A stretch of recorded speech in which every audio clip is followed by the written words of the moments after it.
पहलगाम आतंकी हमले के बाद से ही बॉर्डर पर युद्ध जैसी स्थिति बनी हुई है। देश की सरकार के एक्शन से बौखलाए पाकिस्तान की ओर से भारी फायरिंग हो रही है, यानी कि सीज फायर का उल्लंघन हो रहा है एलओसी पर बार बार, जिसका जवाब देश के जवान दे रहे हैं।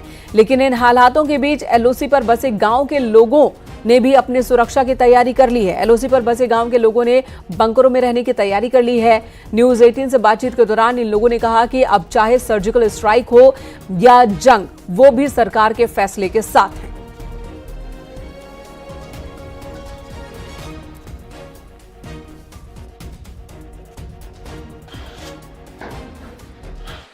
मरने की कोई परवाह नहीं है, हम भी दुश्मन को मार के मरेंगे। देखिए एलओसी के आखिरी गांव में ये जो लोग रह रहे हैं, कितना साहस है, कितना आत्मविश्वास है इनके अंदर कि अगर इस लड़ाई में हमें भी मरना पड़ेगा तो हम भी मर जाएंगे। आपको भी तो मुश्किल आती है, बंकर में रहना आसान तो नहीं है। आसान तो नहीं है, मुश्किल तो बहुत ज्यादा आती है। क्या करें, इस वजह से हमें रहना पड़ता है इधर। बहुत ज्यादा ध्यान रखा है अपने बच्चों का भी, घर का भी, सभी का। बच्चे भी साथ बैठे, उनसे बात करेंगे।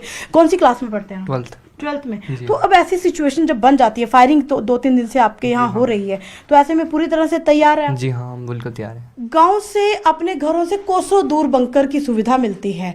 आप चूंकि इस घर के गांव के सरपंच भी हैं, कितना मुश्किल होता है, मतलब तैयार तो पूरे हैं लेकिन मुश्किल कितनी आती है जब कोसों दूर से आकर अपने बंकर पे आना? तो हमेशा ही हमारे इलाके को टारगेट किया गया और ये जिस एरिया में हम खड़े हैं, ये पूरा का पूरा एरिया फायरिंग की जद में है। और काफ़ी सारे हमारे ऐसे घर हैं जहाँ पे कैजुअलिटीज़ भी हुई, हमारे कहीं अपने बिछड़े हमसे। तो ये चीज़ें जो हैं हम हमेशा देखते आ रहे हैं। एलओसी पर बढ़ते तनाव के बाद गांव के लोगों को बाकायदा प्रशासन की ओर से निर्देश दिए जा रहे हैं। अधिकारी अनाउंसमेंट कर रहे हैं कि गांव के लोग बंकरों में रहने की तैयारी कर लें।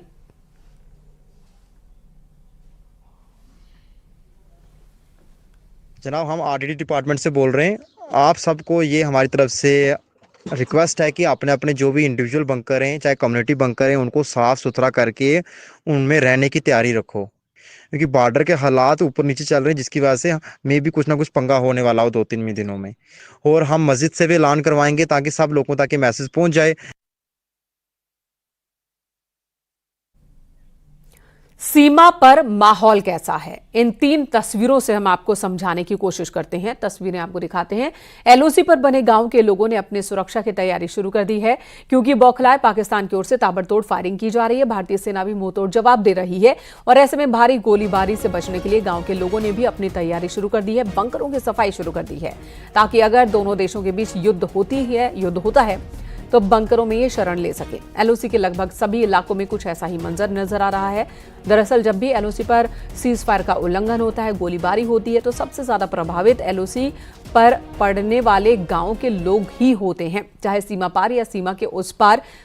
इन गांव के लोगों की आम जो दिनचर्या है वो लगभग ध्वस्त सी हो जाती है। बीते कई सालों से एलओसी पर शांति थी, जिसकी वजह से इलाके में स्थिति भी सामान्य थी। अब एक बार फिर गोलीबारी शुरू हुई है तो इन्होंने अपने बंकरों की सफाई शुरू कर दी है। सेना ने भी गांव वालों को तैयार रहने को कहा है, किसी भी परिस्थिति में उस हिसाब से ही एक्ट करने के लिए।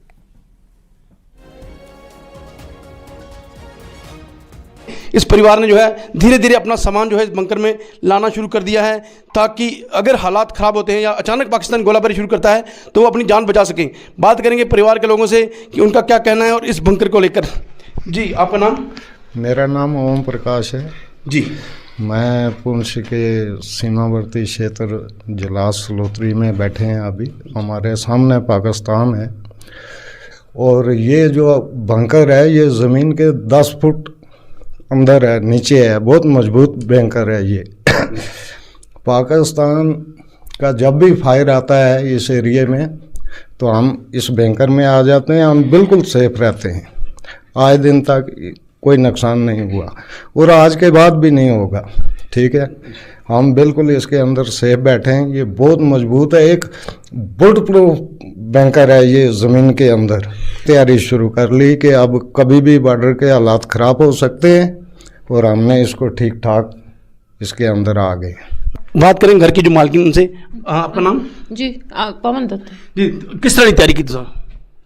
जी जब गोलाबारी हुई तो हम इधर ही बैठ सा, सब कुछ रसोई ना सामान सारा कुछ इथे ही रख सा, खाना पीना गैस सिलेंडर वगैरह इथे ही रख सा। तो मतलब सामान से तो लिए, बिस्तर से लिए, बिस्तरे भी इथे ही एक अलग है। थोड़ी लाइट होनी चाहिए, अंधेरा होना तो लाइट होनी चाहिए, नहीं तो मैं सारा सामान लेट सा भी इथे, रोटी भी इथे बना सा।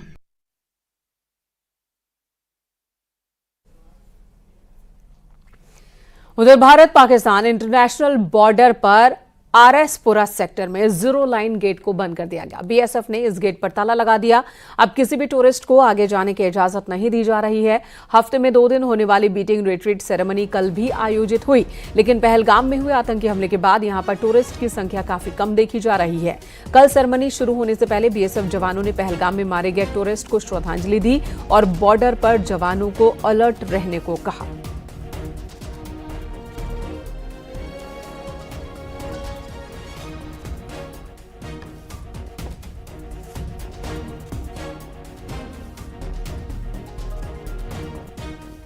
इस वक्त हम मौजूद है भारत पाक अंतर्राष्ट्रीय सीमा पर। आप इस वक्त मेरे पीछे देख सकते हैं, ये वो अक्ट्राई पोस्ट पर मौजूद है और यहाँ पर जो तस्वीरें हैं साफ तौर पर आप देख सकते हैं किस तरह से ये गेट है। इस गेट के आगे जो है टूरिस्ट जो यहाँ पर पहुँच रहे हैं उन्हें इससे आगे जाने की अनुमति नहीं दी जा रही, क्योंकि सुरक्षा कारण जो है वो बताए जा रहे हैं। हालांकि यहाँ पर जो है अक्ट्राई पोस्ट पर जो है रिट्रीट सेरेमनी जो हुई, वहाँ पर जो है दर्शक यहाँ पर पहुंचे, टूरिस्ट यहाँ पर पहुंचे और यहाँ पर बीएसएफ की तरफ से जो परेड का आयोजन किया गया उसे जो है टूरिस्टों ने देखा। पर हालांकि जो बात की जाए तो इस जो गेट है, इसे गेट से आगे जो है जाने की अनुमति नहीं है, क्योंकि सुरक्षा कारणों के कारण ऐसा फैसला लिया गया है। न्यूज़ 18 नेटवर्क के लिए आरएसपुरा से दिनेश सूदन। पाकिस्तान पर तो कड़ी से कड़ी सजा होनी चाहिए। ये जो हुआ है हादसा वो नहीं होना चाहिए था। मोदी जी को यही कहना है कि इसका जवाब पत्थर से देना चाहिए। पहलगांव में जो हुआ है वो बहुत बुरा हुआ है। सरकार से तो मैं यही मांग करती हूँ कि उनको करारा जवाब दो, ताकि दोबारा ऐसी हरकत ना हो।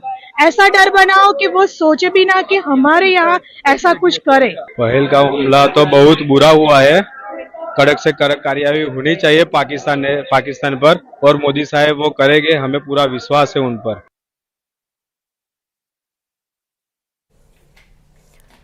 इस बीच जम्मू के सीमावर्ती गांव में हलचल तेज हो गई है। भारत और पाकिस्तान के बीच बड़े तनाव के बीच सीमा से सटे जम्मू के गांव में बीएसएफ और जम्मू कश्मीर पुलिस के अधिकारियों ने एक मीटिंग की। इस मीटिंग में वीडीजी के सदस्यों और सरपंचों को आपातकालीन स्थिति से निपटने की तैयारियों को बताया गया। उन्हें हर हालात के लिए तैयार रहने को कहा गया। गाँव वालों को सतर्क रहने की सलाह दी गई और खासतौर पर महिलाओं, बच्चों और बुजुर्गों को सुरक्षित स्थान पर भेजने की रणनीति समझाई गई। गाँव के लोगों ने न्यूज़ 18 से बातचीत के दौरान कहा कि वो हर परिस्थिति का सामना करने के लिए तैयार हैं और चाहते हैं कि पाकिस्तान को इस बार करारा जवाब दिया जाए। भारत पाक सीमा पर बढ़ते हुए टेंशन के बीच बीएसएफ और पुलिस के जो सीनियर ऑफिसर्स हैं वो आज जो सीमावर्ती गांव हैं वहां पहुंचे और वहां पंचों, सरपंचों से, लोकल जो विलेज डिफेंस कमेटीज के जो सदस्य हैं उन सब से मुलाकात की और उनको ये हिदायत दी गई है कि यदि कोई इमरजेंसी होती है या हालात, जंगी हालात बनते हैं तो किस तरह से जो महिला है, बुजुर्ग हैं, बच्चे हैं उनको बचाना है और किस तरह से जो कदम है इनको उठाने हैं। और तमाम बातों पे जो है इनको जहां जहां यहाँ के लोगों को कहीं शक शुबा था उनको बताया गया है किस तरह से पुलिस और बीएसएफ के जो सीनियर ऑफिसर्स होंगे उनको किस तरह से आपने कोऑपरेट करना है, सहयोग करना है ताकि नुकसान से बचाया जा सके। और इस वक्त जो है आप देख सकते हैं कि जो सब लोग जो हैं यहाँ पे मौजूद हैं और इन लोगों ने भी जो है खुल के जो है सहयोग करने की बात की गई है, क्योंकि जम्मू कश्मीर में जिस तरह से इस वक्त टेंशन बनी हुई है सीमाओं पे और ऐसे में लोगों को यहाँ पे हिदायत देना बहुत ही इम्पोर्टेंट था। ऐसा हादसा होता है, हम बुजुर्ग, महिला, बच्चे को बाहर निकालेंगे, हम खुद लड़ने के लिए तैयार हैं। तो आप खुद इतना जोश रखते हैं, जज्बा रखते हैं? क्यों नहीं रखते हैं, हम खुद बीडीसी हैं, हथियार हमें गवर्नमेंट ने दिए, क्यों नहीं रखते हैं, किस लिए हमने क्या किया। तो कभी ऐसे हालात बन जाएंगे तो आप लोग तैयार हैं? तैयार सर, बिल्कुल तैयार सर। क्या करेंगे अगर ऐसे हालात बन जाए? जो भी दुश्मन आएगा उसको नहीं छोड़ेंगे। अच्छा, आप क्या करेंगे? हाँ बस बीडीसी वाले हम छोड़ेंगे नहीं इसको, कोई भी दुश्मन आएगा उसको छोड़े नहीं, गाना हमारे को मिली है।